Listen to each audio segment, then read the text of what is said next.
Today we are going to discuss about production function. What is production function? There is a functional relation between input and output. Input வந்து என்னெல்லாம் இருக்கும், factors of production, land, labour, capital, ஆர்கனைசேஷன்ஸ்லாம் இருக்கு இல்லையா, அதெல்லாம் கொடுத்துருப்போம். Output வந்து ஒரு ப்ராடக்ட் எடுத்திருப்போம். இது ரெண்டுக்குமான ஃபங்க்ஷனல் ரிலேஷன் தான் production function. Professor George J stickler அவருமே அப்படி தான் டிஃபைன் பண்ணியிருக்கிறாரு. Production function is a relationship between input of a productive service per unit of time and output of a product per unit of time. ஒரு particular டைமில் produce use பண்ணுற இன்புட்டோ அது product அவுட்புட்டாக வர்றதுக்கான அந்த ஃபங்க்ஷன் பேர் தான் ப்ரொடக்ஷன் ஃபங்க்ஷன். ப்ரொடக்ஷன் வந்து ஒவ்வொருத்தர் ப்ரொடியூசரை பொறுத்து வேரி ஆகும். ஜென்ரலாக ஒரு ப்ரொடக்ஷன் ஃபங்க்ஷன் கொடுத்துருக்குறாங்க. க்யூன்றது output, it's a function of அவுட்புட்டே தான் இருக்கும், இன்புட்டை பொறுத்து இருக்கும். NLKT, N refers land, L refers labour, K refers capital, T refers technology. இந்த ஃபேக்டர்ஸ் வந்து வேரி ஆகும் ப்ரொடியூசரை பொறுத்து. This is what production function. And the function implies that the level of output, that is Q, depend on the quantities of different inputs. மேலே சொல்லியிருந்தோம் இல்லையா, அதுதான். இந்த ப்ரொடக்ஷன் ஃபங்க்ஷன் வந்து short run production function, long run production function சொல்லிட்டு divide பண்ணலாம். In microeconomics the distinction between long run short ரன்றது எதை பொறுத்து இருக்குன்னா, நாம் எந்த அளவுக்கு ஃபிக்ஸடு இன்புட்ஸ் யூஸ் பண்ணுறோம் இந்த ப்ரொடக்ஷன் ஃபங்க்ஷனில். ஷார்ட் ரன் ப்ரொடக்ஷன் ஃபங்க்ஷனில் எப்படி இருக்குன்னு பார்த்தீங்கன்னா, some inputs are variable and other factors are fixed. அப்படி இருந்துச்சுன்னா அது ஷார்ட் ரன். வேறு என்ன ஃபீச்சர் இருக்குன்னு பார்த்தீங்கன்னா, ஷார்ட் ரனில் it do not enter into the industry. அதே மாதிரி இண்டஸ்ட்ரியிலேருந்தும் உடனே லீவ் ஆக முடியாது, வெளியில் வர முடியாது. Existing firm may not leave the industry. அங்கே இருக்கிற ஃபார்ம்ஸ் வெளியில் வர முடியாது, நியூ ஃபார்ம்ஸு என்டர் ஆக முடியாது. அது ஷார்ட் பீரியட். அப்படி இருந்துச்சுன்னா அதுக்கு பேர் ஷார்ட் பீரியட். அப்படியே ஆப்போசிட் டு ஷார்ட் பீரியட் தான் long period, long run. On the other hand it is a period feature by entry of a new firm into the industry and exit of existing forms from the industry. New form ஈஸியாக entry ஆக்கிடலாம். Already இண்டஸ்ட்ரீஸில் இருக்கிற forms வந்து வெளியில் போய்க்கலாம். இப்படி இருந்துச்சுன்னா அது long run. இங்கே எல்லா ஃபேக்டர்ஸுமே வேரியபிள் ஃபேக்டர்ஸாக தான் இருக்கும். In general production function may be classified into short run production function. அது லா ஆஃப் வேரியபிள் ப்ரொபோஷன் மூலயமா எக்ஸ்பிளைன் பண்ணலாம். Long run production function may explain by law of return to scale. நம்ம பார்க்க போகிறது law of variable proportion. Law of variable proportion என்னது? Short run. The law states that if all other factors are fix and one input is varied in the short run, the total output will increase. 3 stage சொல்லுவாங்க, increasing returns, constant, decrease and நெகட்டிவ்லாம் இருக்கும். இனிஷியலாக பார்த்தோன்னா total output increase ஆகும் at increasing rate. First அந்த curve போகும்போது அப்புறம் கொஞ்சம் பாயிண்ட்டுக்கு அப்புறம் என்ன ஆகுதுன்னா கான்ஸ்டண்ட்டாக இருக்கும். After that it will decrease. Marginal product என்னவாகுன்னா நெகட்டிவாக இருக்கும். டோட்டல் ப்ராடக்ட் வந்து 3 ஸ்டேஜாக போகும். இதாவது டோட்டல் ப்ராடக்ட் என்னவாகிட்டு போயிட்டுருக்கு, இன்க்ரீஸ் ஆகுது, கான்ஸ்டண்ட்டாக இருக்குது, அப்புறம் டிக்ளைன் ஆகுது டோட்டல் ப்ராடக்ட். ஆனால் மார்ஜினல் ப்ராடக்ட் என்னவாயிருது, நெகட்டிவ் ஆயிடுது லாஸ்ட்டில். ப்ரொஃபஸர் ஸ்டிக்லர் இருக்கார்லையே, அவர் அதே தான் டெஃபினிஷனாக கொடுத்துருக்காரு. The equal increment of a one input are added, the inputs of other productive service being held constant beyond a certain point. Constant க்கு அப்புறம் என்னவாயிரும், increment of a product will decrease, that is marginal product will diminish. இந்த டயக்ராமில் பார்த்தீங்கன்னா curve கீழே போகுது இல்லையா, அதான் diminish. And assumptions, நம்ம தான் எல்லா லெவலையுமே என்ன இருக்கும், அசம்ஷன்ஸ் இருக்கும். இங்கே என்னென்ன அசம்ஷன்ஸ்லாம் இருக்குன்னு பார்க்கலாம். Only one factor is variable, other factors are constant. எக்ஸ்பிளனேஷனில் பார்த்துருந்தோம் இல்லையா, ஆல் த வேரியபிள்ஸ் எப்படி இருக்கும், ஹோமோஜினியஸ், ஈக்குவலாக இருக்கும், சேமாக இருக்கும். ப்ராடக்ட் எப்படி மெஷர் பண்ணலாம், physical units, we can see visible, touch பண்ணலாம். And no change in technology, no change in price of product, இப்படிலாம் இருந்துச்சுன்னா இந்த ஷார்ட் ரன் வந்து ஃபங்க்ஷன் ஆகும். பிஃபோர் தேட் தியரிக்கு போகிறதுக்கு முன்னாடி இந்த total product, average product, marginal ப்ராடக்ட்டில் என்னென்னு டிஸ்கஸ் பண்ணிடலாம். பார், total product total amount of commodity produce. Assume that you are a producer, நீ எவ்வளோ ப்ரொடியூஸ் பண்ணுறன்ற பொறுத்த டோட்டல் ப்ராடக்ட். இது எப்படி கிடைக்கும்? ஆல் த இன்புட்ஸ் யூஸ் பண்ணி கம்பைன் பண்ணி ப்ரொடியூஸ் பண்ணுறது. அதுக்கு ஃபார்முலா பார்த்தோன்னா total product is equal to summation of marginal product. அடுத்து ஆவரேஜ் ப்ராடக்ட். ஆவரேஜ் தெரியலையா? டோட்டல் நம்பர் ஆட் பண்ணிவிட்டு அது எத்தனை நம்பர்ன்ற டிவைட் பண்ண ஆவரேஜ் கிடைக்கும். தான் the result of total product divided by total units of input employed. கீழே ஃபார்முலா கொடுத்துருக்காங்க பாரு. Average product is equal to total product by number of product, number of units inputs are employed. அடுத்து marginal பார்த்தீங்கன்னா addition made to, நம்ம already discuss பண்ணியிருக்கிறோம். Marginal utility last லெசனில் அதே தான் இங்கேயும். அது ஸ்டேட்மெண்ட் அப்படி தான் இருக்கும், வேர்டு மட்டும் மாறியும். Addition made to total product when one more unit of variable input is employed. கூடுதலாக ஒரு unit of variable input use பண்ணுறதுனால எவ்வளோ டோட்டல் அவுட்புட் ப்ரொடியூஸ் பண்ண முடியும் அப்படின்றத marginal product. In other word, it is the ratio of change in total product to the change in the units of input and it is express. இதுக்கு formula பார்த்தோன்னா MP is equal to change in total product divided by change in number of units employed. இதுக்கு வேறு formula இருக்குது. MP equal to TPN minus TPN minus 1. அதில் utility படிச்சிருந்தோம். MUN equal to TUN minus TUN minus 1 படிச்சிருந்தோம் இல்லையா? அதே மாதிரி தான். இதெல்லாம் என்னென்னு சொல்லி கீழே கொடுத்துருக்குறாங்க பார்த்துக்கோ. அண்ட் இப்போ தியரிக்கு போகலாம். Law of variable proportion is explain with the help of following schedule and diagram. இந்த டயக்ராமை பார்த்தாலே உனக்கு ஈஸியாக புரிஞ்சுக்கிறோம்.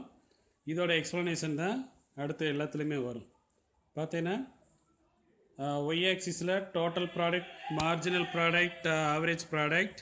எக்ஸ் ஆக்சிஸில் பார்த்தீங்கன்னா units of variable factors use பண்ணிக்கிறாங்க. இது marginal product curve, average product curve, total product curve. Stage 1, 2, 3. Stage 1ல் பார்த்தீங்கன்னா எல்லாமே என்னவாயிட்ருக்கு? இன்க்ரீஸ் ஆகிட்டுருக்கு. ஆனால் மார்ஜினல் ப்ராடக்ட் பார்த்தீங்கன்னா அங்கேயே இன்க்ரீஸ் ஆகி மேக்ஸிமம் போயிட்டு டிக்ளைனாக ஆயிடுச்சு, 0 வரையும் வந்துருச்சு. ஆவரேஜ் ப்ராடக்ட் என்னவாயிட்ருக்கு? அப்படியே லைட்டாக இன்க்ரீஸ் ஆகிட்டே இருக்குது, கான்ஸ்டன்ட்டுக்கு வந்துடுது. செகண்ட் ஸ்டேஜில் டிக்ளைன் ஆகிட்டுருக்கு, ஆனால் நெகட்டிவ்க்கு வரல, கிரேட்டர் தென் 0வாக தான் இருக்குது. டோட்டல் ப்ராடக்ட் பார்த்தீங்கன்னா இன்க்ரீஸ் அட் இன்க்ரீஸிங் ரேட், இங்கே இன்க்ரீஸிங் அட் டிக்ரீஸிங் ரேட், ஏன்னா கொஞ்சம் ஃப்ளாட் ஆகுது இல்லையா? ஹியர் செகண்ட் ஸ்டேஜில் கான்ஸ்டன்ட் ஆயிடுது, தேர்ட் ஸ்டேஜில் டிக்ளைன் ஆயிடுது. இங்கே தேர்ட் ஸ்டேஜில் மார்ஜின் ப்ராடக்ட் நெகட்டிவ்க்கு வந்துடுது. There are 3 stages of production. முன்னாடி சொல்லியிருந்தேன் இல்லையா? Increasing, constant, decreasing. இப்போ total product increase steadily at first, constant at maximum point. கான்ஸ்டன்ட்டுக்கு வந்ததுக்கப்புறம் என்ன வேறு? Diminishes. This is always positive for ever. அதே மாதிரி டோட்டல் ப்ராடக்ட் இன்க்ரீஸ் ஆகிட்டு இருக்கும்போது மார்ஜின் ப்ராடக்ட்டும் இன்க்ரீஸ் ஆகும். ஒரு பாயிண்ட்டுக்கு அப்புறம் என்ன வேறு? டிக்ரீஸ், அப்புறம் நெகட்டிவாக போயிடும். டோட்டல் ப்ராடக்ட் இன்க்ரீஸ் ஆகிட்டு இருக்கும்போது மார்ஜின் ப்ராடக்ட்டு 0க்கு வந்துடும். டோட்டல் ப்ராடக்ட் டிக்ளைன் ஆச்சுன்னா மார்ஜின் ப்ராடக்ட் நெகட்டிவ் ஆயிரும். அதில் லாஸ்ட் லெசனில் படிச்சோன்னா total utility, margin utility difference, அதே தான் இங்கேயும் அப்ளை பண்ணிக்கலாம். அடுத்த டேபிள் பார்த்தோன்னா உனக்கு புரியும் எது இன்க்ரீஸிங் ரேட்டு, எது டிக்ரீஸிங், எது கான்ஸ்டன்ட். ஸ்டேஜ் 1ல் பார்த்தீங்கன்னா டோட்டல் ப்ராடக்ட், மார்ஜின் ப்ராடக்ட் என்ன ஆகிட்டுருக்கு? இன்க்ரீஸ் ஆகிட்டுருக்கு. ஆவரேஜ் ப்ராடக்டும் இன்க்ரீஸ் ஆகிட்டுருக்கு. செகண்ட் ஸ்டேஜில் பார்த்தீங்கன்னா கான்ஸ்டன்ட் ஆயிடுச்சு. ஃபோர்த்து லேபருக்கு பார்த்தீங்கன்னா மார்ஜின் ப்ராடக்ட்டும் ஆவரேஜ் ப்ராடக்ட்டும் ஈக்குவலாக இருக்குது. அதனால தான் அது கான்ஸ்டன்ட். செகண்ட் ஸ்டேஜ் பார்த்தீங்கன்னா கான்ஸ்டன்ட். தேர்ட் ஸ்டேஜ் பார்த்தீங்கன்னா டிக்ளைனிங். ஆவரேஜ் ப்ராடக்ட் டிக்ளைன் ஆகுது, ஆனால் 0விட greater. Margin product negative, total product என்ன ஆகிட்டுருக்கு? Declining. This is for 3 stage. இதில் என்ன தெரிஞ்சுக்கிறேன்னா, நீ ஒரு ப்ரொடியூசர், நீ குட்ஸு ப்ரொடியூஸ் பண்ண போகும்போது லேபர் இன்க்ரீஸ் ஆக அவுட்புட் வந்து டிக்ரீஸ் ஆகும் அப்படின்றத கான்செப்ட். அப்புறம் லாங் ரனில் வேரி ஆகும், ஷார்ட் ரனில் என்ன மாற்ற முடியாது. டயக்ராம் முன்னாடி பார்த்துருந்தில்ல ஃபஸ்ட் பேஜில், அதில் அதுக்கான எக்ஸ்ப்ளனேஷன் கொடுத்துருக்காங்க. Workers measured in X axis, total average marginal product of labor measured in y axis. What the diagram explains? 3 stages of production. Table பார்த்தோம்லே அதுதான். இப்போ அதோட எக்ஸ்ப்ளனேஷன் தான் ஒவ்வொரு ஸ்டேஜஸாக கொடுத்துருப்பாங்க. ஃபஸ்ட்டு ஸ்டேஜில் பார்த்தீங்கன்னா marginal product increase up to third labour வரையும். This is higher than the average product and total product increasing at increasing rate. Then the tendency of total product increase at an increasing rate stop the point and begin to increasing at decreasing rate.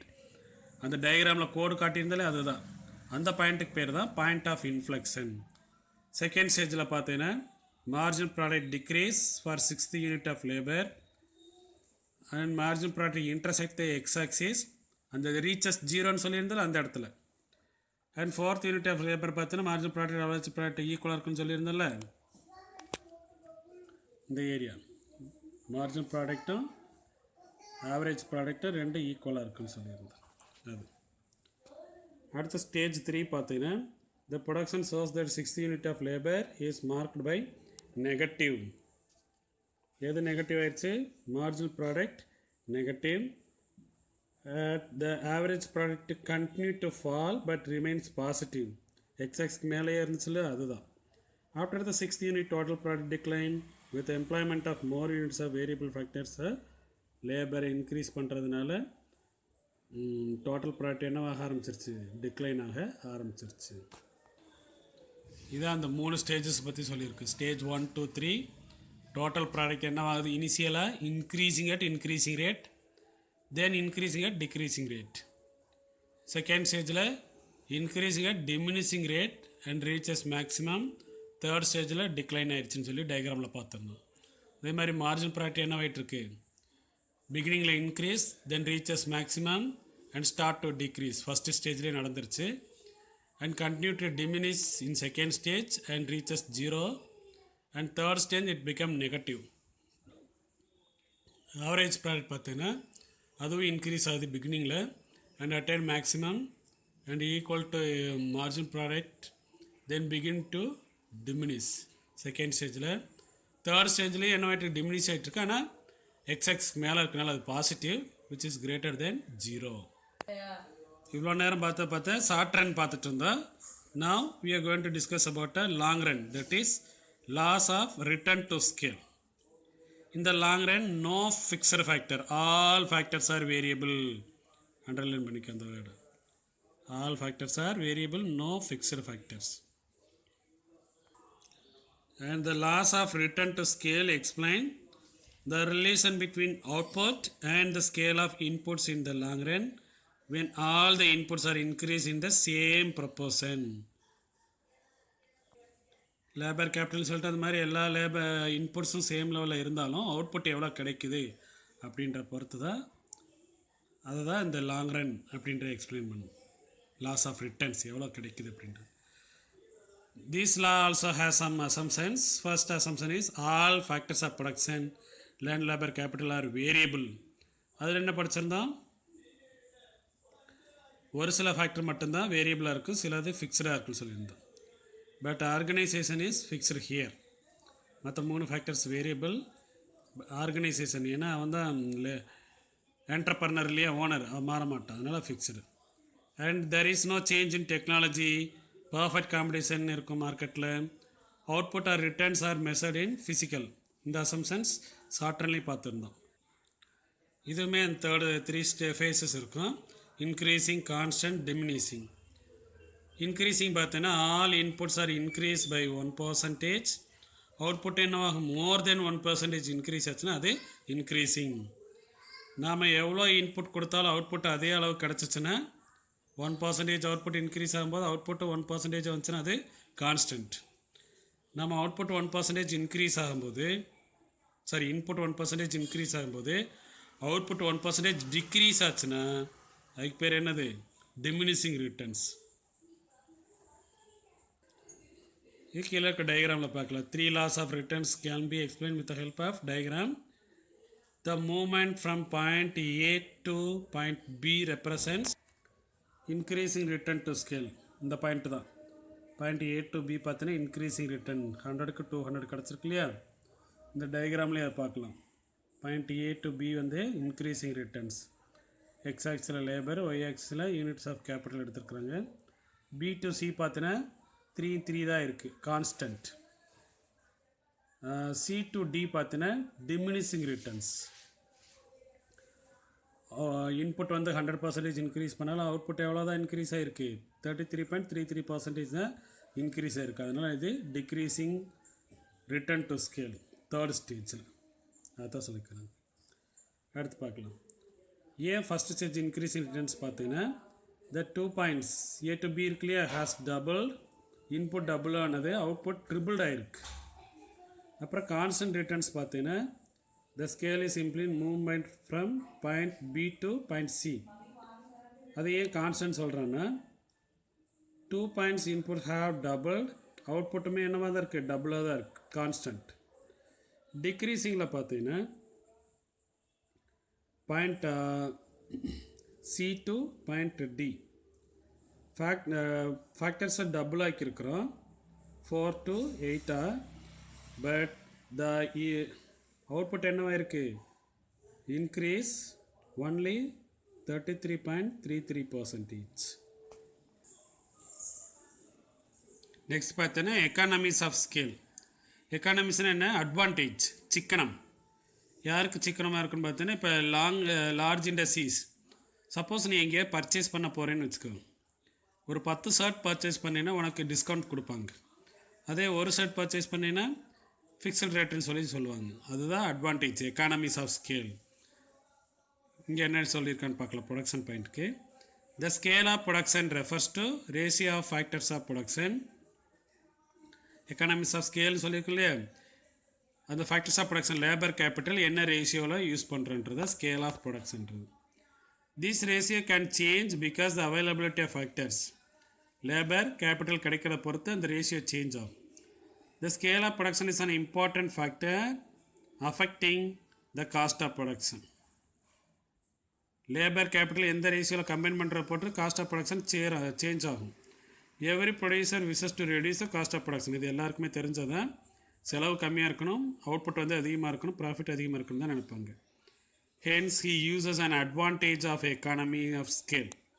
This economy of scale is affected both by the internal and the external factors of the firm. ஒரு ஃபார்மோட internal external ஃபேக்டர்ஸை பொறுத்து இந்த economy vary ஆகும். Accordingly economies are broadly divided into two by Alfred Marshall. They are internal economies of scale, external economies of scale. The economies of scale reduce the cost of production. Diseconomies என்ன பண்ணோம், அப்படி opposite, increase the cost of production. எக்கானமிஸாக செலவு கம்மியாக இருக்கும், டிஸ்எக்கானமி டிஸ்அட்வான்டேஜில் cost increase ஆகிடும். இங்கே types கொடுத்துருக்காங்க பாரு.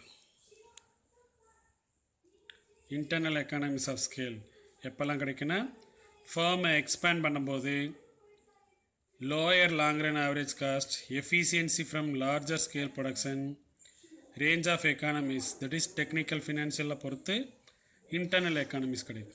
அதே மாதிரி எக்ஸ்டர்னல் பார்த்தீங்கன்னா எக்ஸ்பேன்ஷன் ஆஃப் த இண்டஸ்ட்ரி, அங்கே ஃபார்ம் இங்கே இண்டஸ்ட்ரி. அப்புறம் பெனிஃபிட்ஸ் மோஸ்ட் ஆல் ஃபார்ம்ஸ், எல்லா ஃபார்முக்குமே. Agglomeration economies are important, help to explain the rapid growth of many cities. நிறைய சிட்டிஸ் எல்லாம் உருவாயிருக்கு. இண்டஸ்ட்ரீஸ் நிறைய எந்த ஏரியாவில் வருதோ அங்கே சிட்டி மாறும். வில்லேஜ் டவுன் ஆகும், டவுன் சிட்டி ஆகும், சிட்டி கார்பரேஷன் நகராட்சி, அது மாதிரி மாறும். நெக்ஸ்ட் வீடியோவில் இந்த இன்டர்னல் எக்ஸ்டர்னல் எக்கானமிஸ் ஆஃப் ஸ்கேலை வந்து டிஸ்கஸ் பண்ணலாம்.